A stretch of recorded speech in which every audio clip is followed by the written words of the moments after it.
మాజీ ముఖ్యమంత్రి వర్యులు వైఎస్ఆర్సీపీ పార్టీ అధ్యక్షులు జగన్మోహన్ రెడ్డి గారు తిరుమలకి వెళ్తుంది శ్రీవారి దర్శనానికి చంద్రబాబు నాయుడు గారు, ధర్నాకి కాదు. జగన్మోహన్ రెడ్డి గారు వెంకటేశ్వర స్వామిని దర్శనం చేసుకుంటే చంద్రబాబు నాయుడు గారికి వచ్చిన ఇబ్బంది ఏంటి? దీనికి మీరు సమాధానం చెప్పండి. గతంలో అనేక సందర్భాల్లో మీరు ఆలయాలకు వెళ్ళి దర్శనం చేసుకోలేదా? అప్పుడు ఇలాగే జగన్మోహన్ రెడ్డి గారు మిమ్మల్ని ఏమన్నా అడ్డుకునే ప్రయత్నం చేశారా? కానీ మీరు మాత్రం వెంకన్న స్వామిని అడ్డం పెట్టుకొని, తిరుమల తిరుపతి లాంటి పవిత్ర క్షేత్రాన్ని అడ్డం పెట్టుకొని రాజకీయాలు చేయడం తప్పు. జగన్మోహన్ రెడ్డి గారు శ్రీవారి దర్శనానికి వెళ్తూ ఉంటే మీరు కావాలని అడ్డంకులు సృష్టించాలని, అవాంతరాలు సృష్టించాలని ఈ రోజున సెక్షన్ 30 అమలు అంటూ ఉన్నారు. మరొక పక్కన వైఎస్ఆర్సీపీ నాయకులకి నోటీసులు ఇస్తూ ఉన్నారు. దర్శనానికి ఎవరిని రావద్దని మీరు కఠినమైనటువంటి ఆంక్షలు పెడతా ఉన్నారు. అసలు మీరెవరు? తిరుమల చుట్టుపక్కల ప్రాంతాల నుంచి స్వామివారిని దర్శనం చేసుకోవద్దని చెప్పడానికి మీరెవరు? అసలు మీ అనుమతి ఎవరికి కావాలి? రేపు శనివారం వెంకటేశ్వర స్వామికి ఇష్టమైన రోజు, భక్తులు పెద్ద సంఖ్యలో దర్శనానికి వస్తారు. మీరు దర్శనానికి రావద్దని చెప్పడానికి భక్తులకి మీరెవరు? అసలు అడ్డుకునే ప్రయత్నం చేయడానికి మీరెవరని చెప్పి నేను ఒక హిందూగా మిమ్మల్ని సూటిగా ప్రశ్నిస్తా ఉన్నా. ఇదేం అరాచకం? రాష్ట్రంలో ప్రజాస్వామ్యం కూని అయిందా? నేతృత్వ పాలన నడుస్తుందని చెప్పడానికి చంద్రబాబు నాయుడు గారు అమలు చేస్తున్నటువంటి నిర్ణయాలే అని చాలా స్పష్టంగా ప్రజలకు అర్థమవుతోంది. నిన్నటి వరకు చూసాం, లడ్డూ వివాదాన్ని తెర మీదకి తీసుకొచ్చి ఇష్టానుసారం రాజకీయం చేశారు. లడ్డూ ఎక్కడ కూడా కల్తీ జరగలేదు, నాణ్యత ప్రమాణాలు లేనటువంటి నెయ్యిని వినియోగించలేదు, తిప్పి పంపించారనేటువంటి విషయం ప్రజలకు అర్థమైపోయింది. ఈవో గారి ప్రకటన కావచ్చు, మీ ప్రకటనలు కావచ్చు, ఇవన్నీ కూడా భిన్నంగా ఉన్నాయి. ప్రజలకు అడ్డంగా దొరికిపోయారు. స్వచ్ఛమైన లడ్డూలే తయారైనవి, పవిత్రమైన లడ్డూలే తయారైనవి అని ప్రజలు గ్రహించారు. ప్రజలకు అర్థమైంది, మీరు అడ్డంగా దొరికిపోయారు. అందుకని రాష్ట్రంలో శాంతి భద్రతల సమస్య సృష్టించాలని, గందరగోళ పరిస్థితులు సృష్టించాలని మీరు ఈ రోజున ఒక కొత్త అంశాన్ని తెర మీదకి తీసుకొచ్చి జగన్మోహన్ రెడ్డి గారు డిక్లరేషన్ ఇవ్వాలంట. జగన్మోహన్ రెడ్డి గారు మొదటిసారి తిరుమల దర్శనానికి వెళ్తా ఉన్నారా? మీరు ముఖ్యమంత్రిగా ఉన్నప్పుడు, జగన్మోహన్ రెడ్డి గారు ప్రతిపక్ష నేతగా ఉన్నప్పుడు ప్రజా సంకల్ప యాత్ర పూర్తి చేసి, మళ్ళీ చెప్తా ఉన్నా, జగన్మోహన్ రెడ్డి గారు ప్రతిపక్ష నేతగా ఉన్నప్పుడు ప్రజా సంకల్ప యాత్ర పూర్తి చేసి తిరుమల దర్శనం చేసుకోలేదా? ఆ రోజు మీరు డిక్లరేషన్ ఎందుకు అడగల డిక్లరేషను? మీతో పాటు పురంధరేశ్వర్ గారు నేను మాట్లాడుతూ ఉన్నారు. మరి ప్రధానమంత్రి నరేంద్ర మోడీ గారితో, అదేవిధంగా అమిత్ షా గారితో తిరుమల దర్శనం చేసుకున్నారు జగన్మోహన్ రెడ్డి గారు. ఆ రోజు మీరు ఎందుకు డిక్లరేషన్ అడగలా? ఆ రోజున? ఈరోజు కావాలని డిక్లరేషన్ అంశాన్ని ఏదో తెర మీదకి తీసుకొచ్చి దాన్ని రాజకీయ అస్త్రంగా మార్చి కులాల మధ్య, మతాల మధ్య విద్వేషాలు రెచ్చగొట్టే ప్రయత్నం కాదా ఇది? ఇవన్నీ చూస్తుంటే ఇది స్టేట్ స్పాన్సర్డ్ క్రైమ్ లాగే అనిపిస్తుంది. మాకైతే స్టేట్ స్పాన్సర్డ్ క్రైమ్ లాగే అనిపిస్తూ ఉంది. చంద్రబాబు నాయుడు గారికి ఒకటే విజ్ఞప్తి చేస్తూ ఉన్నా, తప్పు మీద తప్పు చేస్తూ ఉన్నారు.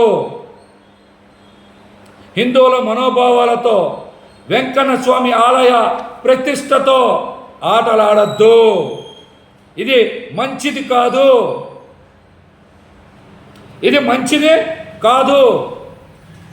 జగన్మోహన్ రెడ్డి గారు నియమ నిబంధనల ప్రకారమే రేపు దర్శనానికి వెళ్తారు. ఆయనతో పాటు 4-5 దర్శనానికి వెళ్తారు. వేల మందిని తీసుకొని దర్శనానికి వెళ్తారా?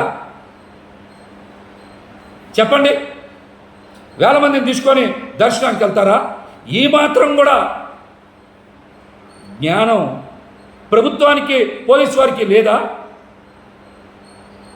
ఈ మాత్రం జ్ఞానం కూడా లేదా ప్రభుత్వానికి పోలీసులకి? తిరుమల దర్శనానికి ఎవరైనా సరే భక్తిభావంతో వెళ్తారు, అందరూ మౌనంగా దర్శనం చేసుకుంటారు, ఆ దేవుణ్ణి స్మరించుకుంటారు. కానీ మీరు అటువంటి పవిత్రమైనటువంటి ఆలయాల్లో రాజకీయాలు చేయడం తప్పు. చంద్రబాబు గారు మీరు చేస్తున్నది తప్పు. ప్రజలన్నీ కూడా గమనిస్తూనే ఉన్నారు. రాష్ట్రంలో కావాలని మీరు ఉద్రిక్తతలు రెచ్చగొట్టాలని, ఉద్దేశపూర్వకంగానే అల్లర్లు అలజడులు సృష్టించాలనేటువంటి ప్రయత్నం చేస్తూ ఉన్నారు. ఇది మంచి పద్ధతే కాదు. రేపు జగన్మోహన్ రెడ్డి గారికి దర్శనం చేసుకునేటువంటి కార్యక్రమంలో ఇవాటి నుంచే మీరు కిరాయి రౌడీల్ని, కిరాయి మోకల్ని పెట్టి అలజడులు సృష్టించే ప్రయత్నం చేస్తూ ఉన్నారు. ఆలయ పవిత్రతని దెబ్బతీసిన, హిందువుల మనోభావాలతో మీరు చెలగాటం ఆడినా ప్రజలు మీకు భారీగా శిక్షిస్తారు, మిమ్మల్ని ఉపేక్షించరు. అటువంటి కిరాయి మోకల్ని, కిరాయి రౌడీల్ని మీరు ప్రోత్సహిస్తే వెంకన్న స్వామి, అదేవిధంగా వెంకన్న స్వామి భక్తులు, రాష్ట్ర ప్రజలు చూస్తూ ఊరుకోరు. మీరు ఇది కూడా దృష్టిలో పెట్టుకోవాలి. ఈ విషయం కూడా దృష్టిలో పెట్టుకోవాలి.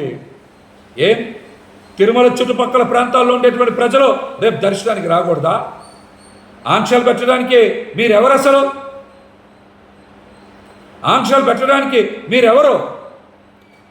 భక్తులు భగవంతుడిని దర్శించుకోవాలంటే ఆంక్షలు పెడతారా?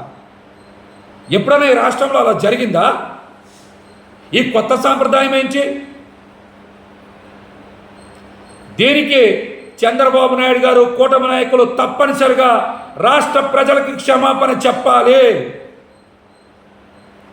తిరుమల ఆలయ ప్రతిష్టతని, పవిత్రతని దెబ్బతీస్తే హిందువుల మనోభావాన్ని దెబ్బతీసినట్టే.